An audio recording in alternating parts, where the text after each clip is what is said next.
ৰাজীৱ এজন 30 বছৰীয়া ডেকা ল'ৰা, কিন্তু তেওঁক দেখিলে আপোনাৰ এনেকুৱা কেতিয়াও অনুভৱ নহয় যে সি এজন ডেকা ল'ৰা। কাৰণ চাকৰিৰ প্ৰেছাৰ আৰু EMI চিন্তাই তাক সদায় টেনচন দি থাকে। মাত্ৰ 4 বছৰ হৈছিলহে তাৰ চাকৰিটো হোৱা। দেউতাকৰ হাতত জমা থকা ধনখিনিও ৰাজীৱ আৰু তাৰ ভায়েকক ইঞ্জিনিয়াৰিং পঢ়োৱাৰ নামত খৰচ কৰি দিলে। এতিয়াতো দেউতাকৰ লগতো ৰাজীৱক সহায় কৰিবলৈ একো নাই। কিন্তু ইমান কি প্ৰয়োজন হৈছিল যে ৰাজীৱে EMI লৈ ঘৰ এটা বনাব লগা হ'ল? 2 বছৰ আগতে এখন নতুন ব্ৰেণ্ডেড গাড়ী ল'ব লগা হ'ল। ইমানবোৰ টেনচন মূৰত সুমুৱাই ল'বলৈ কি প্ৰয়োজন আছিল? ইয়াৰ এনচাৰ একেবাৰে সহজ। যদি ৰাজীৱে এইবোৰ নকৰে, তেনেহ'লে তাৰ আলহী আৰু পৰিয়ালে এইটো কেনেকৈ মানি ল'ব যে ৰাজীৱ এজন ছাকচেছফুল ব্যক্তি, এজন ডাঙৰ মানুহ হৈ গ'ল? নতুন গাড়ী, এটা দামী ঘৰ, ব্ৰেণ্ডেড কাপোৰ, আইফোন এইবোৰ নাথাকিলে জানো মানুহ ছাকচেছফুল হ'ব পাৰে? 1 লাখ টকা চেলাৰী পাই 30,000 ঘৰৰ আৰু 12,000 গাড়ীৰ EMI দিয়াৰ পাছত আৰু নিজৰ প্ৰয়োজনীয় কামত খৰচ কৰাৰ পাছত কিবাকৈ 20,000 টকা সি মাহেকত বচায়। এনে সময়তে ৰাজীৱৰ মাক দেউতাকে তাৰ কাৰণে বিয়া ঠিক কৰিলে। গতিকে ভাই, পুতেক যিহেতু ইঞ্জিনিয়াৰ আৰু বাপেকে চৰকাৰী চাকৰিৰ পৰা ৰিটায়াৰ্ড হৈছে, গতিকে বিয়াটো ধুমধামেৰে হ'বই লাগিব। আৰু যোৱা বছৰিটো ওচৰতে থকা শৰ্মাদাই ইলেক্ট্ৰিচিটিত 4th গ্ৰেডত চাকৰি কৰাৰ পাছতো নিজৰ ছোৱালীৰ বিয়াখনত 15 লাখ টকা খৰচ কৰিছিল। তেনেহ'লে ৰাজীৱৰ দেউতাকেতো উচ্চ পদবীত আছিল। গতিকে 20-25 লাখ টকাৰ তলত বিয়াখনত খৰচ কৰিবই নোৱাৰে। আৰু দেউতাকৰ সন্মান ৰাখিবলৈ গৈ ৰাজীৱে পুনৰ 10 লাখ টকাৰ এটা পাৰ্চনেল লোন ল'লে। এতিয়া কি হ'ব? EMI বাঢ়ি গৈ 55,000 হৈ গ'ল। তাৰ পাছত বিয়া পাতিলে, খৰচ বাঢ়ি গ'ল আৰু এনেকৈ খৰচ কৰি কৰি কৰি ৰাজীৱ 50 বছৰীয়া হৈ গ'ল। এতিয়া তাৰ ল'ৰাই ইঞ্জিনিয়াৰিঙৰ কাৰণে প্ৰিপাৰেশ্যন কৰি আছিল, যাতে এটা ছিকিউৰ্ড চাকৰি লাভ কৰে আৰু মধ্যবিত্ত হিচাপে তেনেকৈ চলি যাব পাৰে। এইটো আছিল ৰাজীৱৰ কাহিনী। এতিয়া চাওঁ আহক হিতেশৰ ঘৰখনৰ পৰিৱেশ কেনেকুৱা। হিতেশ পঢ়াত এজন সাধাৰণ ছাত্ৰ আছিল। তাৰ দেউতাকৰ এখন অলংকাৰৰ দোকান আছিল আৰু খুব ভাল ইনকাম কৰি আছিল। কিন্তু এতিয়াও হিতেশৰ পৰিয়ালটো পুৰণি ঘৰটোতেই বাস কৰি আছে। তাৰ দেউতাকৰ লগত সেইখনেই ছুইফ্ট ডিজায়াৰ এতিয়াও আছে, যিখন তেওঁ 5 বছৰ আগতে কিনিছিল। হিতেশে যেতিয়া দেউতাকক বাইক বা কাৰ এখন ল'বলৈ পইচা বিচাৰে, তেতিয়া তেওঁ কয় যে আৰে এইখনটো তোৰেই হয়, যেতিয়া প্ৰয়োজন হয় লৈ যাবা, কোনো কথা নাই। আৰু বাছৰ সুবিধা আছেই নহয়, নতুনকৈনো কাৰ এখন কিয় লাগে? হিতেশে কিবাকৈ BBA পাছ কৰিলে আৰু দেউতাকৰ সৈতে দোকানত সহায় কৰিবলৈ ধৰিলে। এদিন তাৰ এজন বন্ধুৱে হাইৱেৰ ওচৰৰ অলপ মাটি দেখালে। হিতেশে দেউতাকৰ সৈতে কথাটো আলোচনা কৰিলে আৰু দেউতাকে সেই মাটিখিনি কিনি ইনভেষ্ট কৰিব বিচাৰিলে। আৰু এনেকৈ হিতেশে তাৰ জীৱনৰ প্ৰথমটো এছেট কিনি ল'লে। এই মাটিখিনিত ঘৰ বনাই তাক ভাড়াত দি নতুন এটা এছেট বনাই ল'লে। কিন্তু আজিও হিতেশে সেই পুৰণি ঘৰখনতেই থাকে, মাত্ৰ এতিয়া তাৰ লগত নিজৰ এখন নতুন XUV 700 আহি গ'ল। গতিকে বন্ধুসকল, ইয়াৰ পৰা কি বুজি পালে? বুজা নাই যদিও লাহে লাহে বুজি পাব আৰু ইয়াৰ উপলব্ধিও কৰিব। 8টা এনেকুৱা মিষ্টেক্স আছে যিকেইটা মিষ্টেক কৰিলে আপুনি কেতিয়াও ফাইনেন্সিয়েলি ফ্ৰী হ'ব নোৱাৰে। 1 নম্বৰ, এইখন বিয়া নে বেয়া? বিয়া আমাৰ প্ৰত্যেকৰে জীৱনৰ এটা বিশেষ মুহূৰ্ত। দুটা পৰিয়ালৰ মাজত এটা মধুৰ সম্পৰ্ক, দুটি মনৰ মিলন। ভাৰতীয় সমাজত বিয়া কেৱল এটা সম্পৰ্ক নহয়, ই এক উৎসৱ, ই এক আৱেগ। আৰু সেয়েহে গহনাৰ পৰা কাপোৰলৈকে, খোৱা খাদ্যৰ পৰা ফুলকে ধৰি চুটকেছ পৰ্যন্ত ব্যৱসায়সমূহ বিয়া এখনৰ ওপৰত চলি আহি আছে। আৰু হয়তো সেয়েহে ইণ্ডিয়ান লাগেজ ইণ্ডাষ্ট্ৰীত এটা ডাঙৰ মাৰ্কেট গঢ়ি উঠিছে। ইয়াৰ CAGR অৰ্থাৎ কম্পাউণ্ড এনুৱেল গ্ৰোথ ৰেট 18% পৰ্যন্ত বৃদ্ধি হৈছে, যিটো বাকী ইণ্ডাষ্ট্ৰীসমূহতকৈ যথেষ্ট বেছি। আৰু ইয়াৰ সৰ্বাধিক চেল বিয়াৰ ছিজনত আৰম্ভ হয়। ইয়াৰ পৰা এইটো গম পায় যে বিয়া এখনত কিমান ডাঙৰ এটা ব্যৱসায় চলে। প্ৰি ৱেডিং শ্বুটৰ পৰা হানিমুন পৰ্যন্ত গোটেইখিনি অদৰকাৰী খৰচৰ কাৰণে মানুহে বাজেটতকৈ দুগুণ খৰচ কৰে। আৰু লোন, ধাৰ ইত্যাদি লৈ বিয়াখন পাতে। কোনেও যাতে বেয়া নাপায়, মানুহে যাতে আমাৰ বিয়াখন খুব ফূৰ্তি কৰে, তাৰ কাৰণে মানুহে গোটেই জীৱনৰ জমা ধন 3 দিনৰ বিয়াখনত শেষ কৰি দিয়ে। তথাপিও কোনোবাই আহি আকৌ আপোনাৰ কিবা এটা ভুল ধৰিবই। সেয়েহে কাৰোবাক দেখাবলৈ গৈ নিজৰ ফাইনেন্সিয়েল কণ্ডিশ্যন শোচনীয় অৱস্থা নকৰোৱাটোৱেই আপোনাৰ বাবে ভাল হ'ব। মোৰ মতে বিয়া এখন সামান্য সৰু সুৰা নিয়মেৰে সৰুকৈ পাতিব লাগে। বচা বচা 2-এজন বন্ধু আৰু পৰিয়ালৰ সদস্যখিনিৰে এখন বিয়া হৈ যায়। কিন্তু তথাপিও যদি আপুনি এখন ডাঙৰ বিয়া পাতিব বিচাৰে, তেনেহ'লে প্ৰপাৰ ফাইনেন্সিয়েল কণ্ডিশ্যন চাই লওক, বাজেট কৰি লওক আৰু বাজেটতকৈ বেছি কেতিয়াও খৰচ নকৰিব, যাতে বিয়া বিয়া হৈয়ে থাকে, বেয়া যাতে নহয়। 2 নম্বৰ, আপুনি ব্যৱহাৰ কৰে নে আপোনাক ব্যৱহাৰ কৰে? ভোক লাগিছে, ৰবা জমেটো অৰ্ডাৰ কৰোঁ। গ্ৰচাৰী লাগে, বিগ বাস্কেট কৰোঁ। ঘড়ী, ৱাশ্বিং মেচিন যি লাগে এটা ক্লিক কৰিলেই আহি যাব। ভাৰত পৃথিৱীৰ 2nd লাৰ্জেষ্ট ই-কমাৰ্চ মাৰ্কেটলৈ পৰিণত হৈছে, য'ত প্ৰায় 800 মিলিয়ন গ্ৰাহক আছে আৰু বছৰি 24 লাখতকৈও বেছি ট্ৰেঞ্জেকশ্যন হয়। আৰু আচৰিত কথাটো হ'ল যে ইয়াৰে 60% অংশ কোনো ডাঙৰ মহানগৰৰ পৰা নহয়, বৰঞ্চ সৰু নগৰ বা চহৰৰ পৰাহে হয়, য'ত ভাৰতৰ 80% মিডল ক্লাছ ফেমিলি থাকে। মানুহবোৰ অনলাইন ফেচিলিটিৰ কাৰণে ইমান পাগল হৈ গৈছে যে 500 মিটাৰ দূৰত গৈ চাউলখিনি অনাৰ পৰিৱৰ্তে অনলাইনতহে অৰ্ডাৰ কৰিব বিচাৰে। কিন্তু এই সুবিধাসমূহ আমেৰিকা বা অন্য দেশত এই কাৰণেই কৰা হৈছে যে কাৰণ তাত আমাৰ দেশৰ দৰে প্ৰতিটো গলিতে গেলামাল দোকান নাথাকে। প্ৰেক্টিকেলি চাবলৈ গ'লে আমাক অনলাইন ছাৰ্ভিচৰ ইমান প্ৰয়োজন নাই। এজন গুৱাহাটীত থকা মোৰ বন্ধুৱে একোখন ৰেষ্টুৰেণ্টৰ পৰা অনলাইন আৰু অফলাইন খাদ্য অৰ্ডাৰ কৰিছিল আৰু ইয়াৰ বিলৰ মাজত এটা ডাঙৰ পাৰ্থক্য দেখিছিল। তেওঁ একেখন ৰেষ্টুৰেণ্টৰ পৰা ছেম বস্তু অনলাইন কিনিছিল আৰু সেইখন ৰেষ্টুৰেণ্টৰ পৰাই অফলাইনত নিজে গৈও অৰ্ডাৰ লৈছিল। অনলাইনত সেই একেখিনি বস্তু ৭৫ টকা ডিছকাউণ্ট অফাৰ পোৱাৰ পাছতো 689 টোটেল হৈছিল, যিটো অফলাইন GST এড কৰাৰ পাছতো 512 টকাহে হৈছিল। অৰ্থাৎ আপুনি প্ৰতিটো অৰ্ডাৰত প্ৰায় 100 পৰা 150 টকা এক্সট্ৰা দিব লগা হয়। কথাটো কেৱল 150 টকাৰ নহয়, কথাটো হ'ল যে ঘৰত বহি বহি এটা ক্লিক কৰি অৰ্ডাৰ কৰা অভ্যাসে আমাক কম্পালচিভ বাইঙলৈ সলনি কৰিছে, য'ত আমি কোনো কথা নাভাবি বাছ বস্তুবোৰ কিনি গৈ আছোঁ। এজন মধ্যবিত্ত শ্ৰেণীৰ লোকে কেতিয়াও এইটো নাভাবে যে ইমান ডাঙৰ এটা সাইকোলজিকেল ট্ৰেপত সোমাই পৰিছোঁ, য'ত উন্নতিৰ নামত এই জালখনে আমাৰ ওপৰত কিমান এটা বাৰ্ডেন লৈ আহিছে। যদি আপুনি এদিন বহি এই এপবোৰত খৰচ হোৱা হিচাপবোৰ কৰে, তেন্তে আপুনি বুজি পাব যে আপুনি এইবোৰ ব্যৱহাৰ কৰি আছে নে এইবোৰে আপোনাক ব্যৱহাৰ কৰি আছে। ৩ নম্বৰ হ'ল ব্ৰেণ্ড, নিজৰ পৰিচয় দিয়া খেলখন। ব্ৰেণ্ড গোটেই পৃথিৱীৰ বজাৰখনৰ এটা ডাঙৰ মায়াজাল। ব্ৰেণ্ড অৰ্থাৎ যিসকলে 1000 টকাৰ বস্তুটো 4000, 6000 বা 10000 কৰি দিয়ে। যিমান ডাঙৰ ব্ৰেণ্ড সিমান ডাঙৰ লেবেল পিন্ধাসকলে দিয়ে, আৰু সেয়েহে মানুহবোৰ সদায় ব্ৰেণ্ডৰ পিছত দৌৰি থাকে। এই মায়াজালখন বনাইছে ফিল্ম ইণ্ডাষ্ট্ৰীয়ে, য'ত এক্টৰ এক্ট্ৰেছসকলে আপোনাক টপ ব্ৰেণ্ডেড কাপোৰ পিন্ধা দেখাব, কিন্তু প্ৰকৃততে তেওঁলোকৰ লাইফষ্টাইলটোৱেই তেনেকুৱা। সিহঁতে এই শ্ব' অফৰ কাৰণেই পইচা ইনকাম কৰে। কিন্তু যদি আপুনি চাই মাৰ্ক জুকাৰবাৰ্গ বা বাৰাক ওবামা, ষ্টিভ জব বা বিল গেটছ, কাৰো লগতে আপুনি তেওঁলোকৰ কাপোৰত ডাঙৰ ব্ৰেণ্ডৰ নাম থকা দেখা নাপায়, যিটো সাধাৰণতে মিডল ক্লাছৰ ব্ৰেণ্ডেড কাপোৰত দেখা যায়। ষ্টিভ জবে তেওঁৰ ইণ্টাৰভিউত সদায় নৰ্মেল কাপোৰ পিন্ধা দেখিব। কাৰণটো কি? ইয়াৰ কাৰণ হ'ল তেওঁ কাকো দেখাব নিবিচাৰে, য'ত আনফালে মিডল ক্লাছে পইচা অহাৰ লগে লগে শ্ব' অফ কৰিবলৈ ধৰে আৰু ছুপাৰ ৰিচসকলে দেখাবলৈ প্ৰয়োজন বোধেই নকৰে। তেওঁলোকে এইবোৰ অনৰ্থক খৰচ আৰু পইচাৰ অপচয় বুলি ভাবে। আটাইতকৈ হাঁহি উঠা কথাটো হ'ল যে অনলাইন এপত আপুনি জোতা বা তেনেধৰণৰ কাপোৰো EMIত ল'ব পাৰিব। অৰ্থাৎ এতিয়া আপোনাৰ জোতা কাপোৰো ধাৰত ল'ব পাৰে। নিজৰ ষ্টেটাছ দেখাবলৈ গৈ আমি নাজানো কেনে এক ভাৰ্চুৱেল দুনিয়াত জীয়াই আছোঁ। ইয়াত প্ৰত্যেকে ইজনতকৈ আনজন ওপৰত দেখাবলৈ বিচাৰোঁ।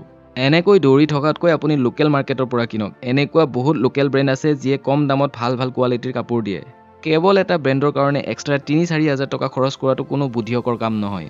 ৪ নম্বৰ হ'ল ধাৰ কৰি চলা। ঘৰ বনাব লাগে লোন লোৱা, মেৰামতিৰ নামত লোন লোৱা, কাৰ ল'বলৈ লোন লোৱা, তাৰোপৰি ভ্ৰমণ কৰিবলৈও মানুহে লোন লোৱা দেখা যায়। লোনটো আমাৰ দেশত ইমান সহজে পোৱা যায় যে যেনেকৈ চব্জি পোৱা যায়। টাইমছ অফ ইণ্ডিয়াৰ এটা ৰিপৰ্ট অনুসৰি আমাৰ দেশৰ 67% লোকে নিজৰ পচন্দৰ বস্তু কিনিবলৈ পাৰ্চনেল লোন এটা লৈ লয়। ইয়াৰে 74% লোক মিডল ক্লাছ চেলাৰী পোৱা লোক। এইটো দেখাত বৰ সাধাৰণ যেন লাগে, কিন্তু এনেকুৱাই সৰু সৰু লোন লৈ 10-11% ইণ্টাৰেষ্ট দিয়াত লাহে লাহে আপোনাৰ জেপ খালী হ'বলৈ ধৰে। ধৰি লওক আপুনি যিকোনো কাৰণবশতঃ 2 বছৰৰ কাৰণে এটা পাৰ্চনেল লোন ল'লে। গতিকে এতিয়া 10.65% ইণ্টাৰেষ্ট ৰেট হ'লে আপোনাৰ প্ৰায় মান্থলি 5000 টকা EMI হ'ব, যিটো আপুনি টোটেল 1,20,000 টকা পে' কৰিব লাগিব। ইয়াত আপুনি হয়তো একো অসুবিধা নাপায় বুলি ভাবিছে। কিন্তু শুনক, এতিয়া যদি 5000কৈ আপুনি EMI দি আছে, সেইটো যদি SIP খুলি লয় আৰু সেইটোও 2 বছৰ বুলি যদি ধৰোঁ, তেন্তে আপোনাৰ ছেভিং হ'ব 1,36,000, আৰু সেইটোও কেৱল যদি 12% ৰিটাৰ্ণ বুলি ধৰোঁ। মানে যিটো পইচা আপুনি ষ্টেটাছ দেখাবলৈ গৈ বৰবাদ কৰিলে, তাৰ পৰা আপুনি তাতকৈ বেছি পইচা বনাব পাৰিলে হয়। যদি আপোনাৰ কিবা এটা সপোন আছে বা আশা আছে, তেন্তে আপুনি 2 বছৰৰ কাৰণে লোন লোৱাৰ পৰিৱৰ্তে 2 বছৰৰ কাৰণে এনেধৰণৰ সৰু সৰু SIP কৰি ল'ব পাৰে। তাৰ পাছত সেই পইচাখিনিৰে আপোনাৰ সপোন পূৰণ কৰক কোনো টেনশ্যন নোহোৱাকৈ। 5 নম্বৰ হ'ল পঢ়াৰ যুদ্ধত নামা। মোৰ ল'ৰাটো ডাঙৰ হৈ ইঞ্জিনিয়াৰ হ'ব। আমাৰ প্ৰতি ঘৰে ঘৰে মিডল ক্লাছ পেৰেণ্টছৰ মাজত এইটোৱেই এটা ল'ৰা ছোৱালীৰ ওপৰত আশা থাকে। নিজৰ ল'ৰাটোক ডাক্তৰ ইঞ্জিনিয়াৰ বনোৱাৰ ৰেচত সোমাই মানুহে মাটি বাৰী বিক্ৰী কৰি হ'লেও ভাল কলেজ কোচিঙৰ নামত খৰচ কৰি দিয়ে। এইটো কোনো বেয়া কথা নহয়, কিন্তু ডাক্তৰ ইঞ্জিনিয়াৰ হোৱা সপোন দেখি লাখ টকা খৰচ কৰাৰ আগত প্ৰতিটো মাক দেউতাকে এইটো নিশ্চয় জানিব লাগে যে তেওঁলোকৰ ল'ৰা ছোৱালীয়ে কি বিচাৰে, নে কেৱল নিজৰ সপোনকে সিহঁতৰ পৰা পূৰণ কৰিব বিচাৰিছে। 2022-23 চনত কেৱল NEET এক্সামৰ কাৰণে 19 লাখ ষ্টুডেণ্ট ভৰ্তি হৈছিল। IITত 10 লাখ আৰু চিভিল ছাৰ্ভিচ অৰ্থাৎ UPSCত 11,35,000, অৰ্থাৎ সৰ্বমুঠ 40 লাখ। ইয়াৰ পৰা কেৱল 10%হে ছাকচেছফুল হয়। কিন্তু তাৰ অৰ্থ এইটো নহয় যে কোনেও এই এক্সামৰ কাৰণে চেষ্টাই কৰিব নালাগে। কিন্তু যিকোনো এটা দিশ চইচ কৰি লোৱাৰ আগত আপুনি আপোনাৰ সন্তানৰ ইণ্টাৰেষ্ট, স্কিল আৰু আপোনাৰ ক্ষমতাও চাই লোৱা উচিত। অসমত 8ম আৰু 10ম শ্ৰেণী পাছ কৰা সকলৰ কাৰণে ADRE 4th গ্ৰেডৰ এডভাৰটাইজ কৰা হৈছিল, য'ত মানুহে ডিগ্ৰী পাছ কৰিও সেই পোষ্টৰ কাৰণে এপ্লাই কৰিছিল। মানে আপুনি এইটো ভাবিব পাৰে যে আমাৰ স্কুলৰ শিক্ষাৰ ভেলু কি? যদি আপুনি কেৱল এটা 4th গ্ৰেডৰ চাকৰিয়েই বিচাৰে, তেনেহ'লে ডিগ্ৰী মাষ্টাৰ ডিগ্ৰী কৰিছে কিয়? আমাৰ মিডল ক্লাছ ফেমিলিসমূহে সন্তানক পঢ়োৱাৰ নামত 15 পৰা 50 লাখ পৰ্যন্ত খৰচ কৰে, যিটো তেওঁলোকৰ জীৱনৰ ডাঙৰ খৰচৰ ভিতৰত এটা, আৰু অলপ ভাল চেলাৰী পোৱা সকলৰ বাবে এই খৰচটো 1 কোটি পৰ্যন্ত হয়। কিন্তু প্ৰশ্নটো হ'ল যে সঁচাই এই খৰচসমূহে সিমানেই ভেলু আৰু স্কিল প্ৰভাইড কৰেনে? খুব সম্ভৱতঃ নকৰে। সেয়েহে প্ৰতিটো সন্তানৰ মাক দেউতাকলৈ মোৰ এইটোৱেই অনুৰোধ থাকিব যে শইকীয়াৰ ল'ৰাটোক দেখি আপোনাৰ ল'ৰাটোৰ ভৱিষ্যত তুলনা নকৰিব। আপুনি সেইটো কৰক যিটো প্ৰকৃততে তাৰ কাৰণে ভাল হ'ব। 6 নম্বৰ হ'ল কাৰ নে বেকাৰ ঘৰ বিয়া আৰু শিক্ষাৰ পাছত ডাঙৰ লাইবিলিটিটো হ'ল যিটো মিডল ক্লাছে কৰে সেইটো হ'ল কাৰ প্ৰতি বছৰে আমাৰ দেশত গাড়ী চেল বাঢ়িয়ে গৈ আছে প্ৰায় 40 লাখ গাড়ী প্ৰতি বছৰে বিক্ৰী হয় বৰ্ধিত পেট্ৰলৰ দাম আৰু বৰ্ধিত গাড়ীৰ বিক্ৰীয়ে এইটোৱে স্পষ্ট কৰি দেখুৱাইছে যে কেনেকৈ মিডল ক্লাছ ফেমিলিয়ে প্লেনিং নকৰাকৈ নিজৰ ফাইনেন্সিয়েল কণ্ডিশ্যন বেয়া কৰি লয় আৰু নিজকে দুখীয়াৰ ফালে ঠেলি দিয়ে মই আপোনাক এইটো ক'ব নাযাওঁ যে কাৰ এখনে আপোনাক কেব লৈ যোৱাতকৈ কিমান খৰচ বঢ়াই দিব এইটো ইণ্টাৰনেটত আপুনি অতি সহজে কেলকুলেট কৰি চাব পাৰে কিন্তু আমি আলোচনা কৰিম যে কেতিয়া এখন কাৰ লোৱা উচিত আৰু কেতিয়া নালাগে প্ৰথম কথা হ'ল আপোনাৰ ডেইলি এভাৰেজ ট্ৰেভেল কিমান কিলোমিটাৰ যদি 30 কিলোমিটাৰতকৈ কম তেনেহ'লে নিশ্চয় আপোনাৰ কাৰণে কেব লোৱাটোৱেই উচিত হ'ব আৰু কম খৰচতেই হ'ব কিন্তু যদি এভাৰেজ ট্ৰেভেল ইয়াতকৈ বেছি তেনেহ'লে কাৰ এখন ল'ব পাৰে কিন্তু তেনেকুৱা যিখন আপুনি সহজে চলাব পাৰে কম খৰচী কেৱল কাৰখনৰ একচুৱেল অন ৰোড প্ৰাইচ চাই নল'ব তাৰ এনুৱেল মেইনটেনেন্স কষ্ট ইঞ্চুৰেঞ্চ এইবোৰ চাব লাগিব লগতে এইটোও চাব যাতে গাড়ীখন সহজতে পাৰ্কিং কৰিব পাৰি যদি আপোনাৰ বাজেট কম তেনেহ'লে ইউজড কাৰ এখনো কিনিব পাৰে অৰ্থাৎ যদি কাৰ এখন আপুনি কেছ বা ফাইনেন্স যি দিয়ে নলওক কিয় যদি আপুনি সহজে ফাইনেন্সিয়েল বাৰ্ডেনসমূহ মেনেজ কৰিব পাৰে তেনেহ'লে কাৰ লোৱাটো বেয়া কথা নহয় কিন্তু যদি আপুনি নিজকে ফাইনেন্সিয়েল প্ৰব্লেমত পেলাই কাৰ ল'বলৈ গৈছে তেন্তে নিশ্চয় এই কাৰখন বেকাৰ হ'ব 7 নম্বৰ 21 দিনত পইচা ডাবল মিডল ক্লাছ ইউটিউবত চবতকৈ বেছি চাৰ্জ হোৱা এটা শব্দ মিডল ক্লাছে পৃথিৱীৰ 80% প্ৰডাক্ট বিক্ৰী কৰা কোম্পানীসমূহৰ 80% উপভোক্তা হয় সেয়া টুথপেষ্ট বা কাৰ হওক বা ঘৰত বহি বহি পইচা ইনকাম কৰা স্কিম বিক্ৰী কৰা এই মানুহবোৰেই হওক এই সকলোবোৰে এই মিডল ক্লাছকেই টাৰ্গেট কৰি লয় কিয় জানেনে কাৰণ আমি ইনষ্টেণ্ট গ্ৰেটিফিকেশ্যনত বিশ্বাস কৰোঁ আমাক প্ৰতিটো বস্তু অতি সোনকালে লাগে ইউটিউবত ভাৰতত সবচে ট্ৰেণ্ডিং ভিডিঅ' হয় এদিনত 1 লাখ কেনেকৈ ইনকাম কৰিব পাৰি ঘৰত বহি বহি 50,000 ইনকাম কৰিব পৰা স্কিম এইবোৰ ইণ্টাৰনেটত ঢেৰ পাব আৰু এইবোৰ যাক অতি সোনকালে বাকীবোৰৰ দৰে এটা আইফোন লাগে ব্ৰেণ্ডেড কাপোৰ আৰু দামী গাড়ী লাগে তেওঁ তেনেকুৱা ধৰণৰ স্কিমৰ জালত ফচি যায় RBIৰ মতে 2023 চনত প্ৰায় 35,000 কোটি টকাৰ ফাইনেন্সিয়েল স্কেম ৰেকৰ্ড কৰা হৈছে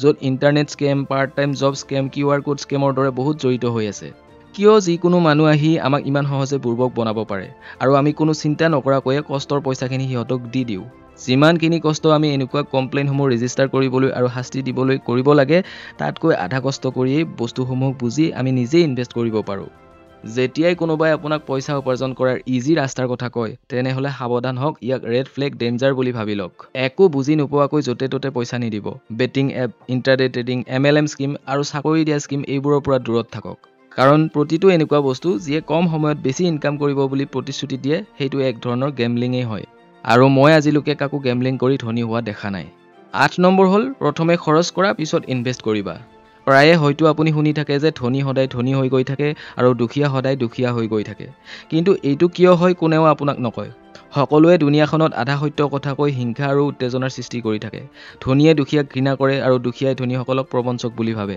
আমাৰ মেণ্টেলিটি ইমান নিম্ন খাপৰ যে কোনো ধনী লোকক দেখিলে এইটোৱে ভাব আহে যে ই নিশ্চয় কিবা 2 নম্বৰী কৰি ধনী হৈছে কিন্তু সঁচা কথাটো হ'ল যে ধনীসকলে দুখীয়াৰ দৰে খৰচ কৰি পইচা বচায় আৰু লোভিয়া হৈ ইনভেষ্টিং কৰে কিন্তু দুখীয়া সেইকাৰণেই হয় কাৰণ তেওঁলোকে ধনী মানুহৰ দৰে খৰচ কৰে আৰু ইনভেষ্টিং কৰিবলৈ ভয় কৰে অৰ্থাৎ আমি মিডল ক্লাছে ধনী দেখাবলৈ খৰচ কৰোঁ আৰু ধনীসকলে আৰু ধনী হ'বলৈ ইনভেষ্ট কৰিবলৈ ধৰে মোৰ এজন বন্ধু আছে তাৰ দেউতা অত্যন্ত ধনী তেওঁ এজন সাকসেসফুল বিজনেছমেন তেওঁ সদায় এইটো কয় যে যেতিয়া তুমি 90 টকা ইনভেষ্ট কৰিবা তেতিয়া 10 টকা চখ পূৰণ কৰাত খৰচ কৰিবা কিন্তু আমি কি কৰোঁ 90 টকা খৰচ কৰাৰ পাছত যদি 10 টকা বাচে তেতিয়া ইনভেষ্ট কৰিবলৈ ভাবোঁ এইটোৱে মিডল ক্লাছৰ আটাইতকৈ ডাঙৰ প্ৰব্লেম আমাৰ কাৰণে ইনভেষ্টমেণ্ট এটা অপচন কিন্তু ধনীৰ কাৰণে ই এটা প্ৰয়োজন এই ইনভেষ্টমেণ্টৰ কাৰণেই তেওঁলোকে পিৰিৰ পাছত পিৰি ধনী হৈ গৈ থাকে আৰু মিডল ক্লাছে নিজৰ এটা কালাৰফুল জীৱন উপভোগ কৰাত ব্যস্ত হৈ থাকে আৰু ধনী দেখাবলৈ গৈ দুখীয়াৰ ৰাস্তাত খোজ দিবলৈ ধৰে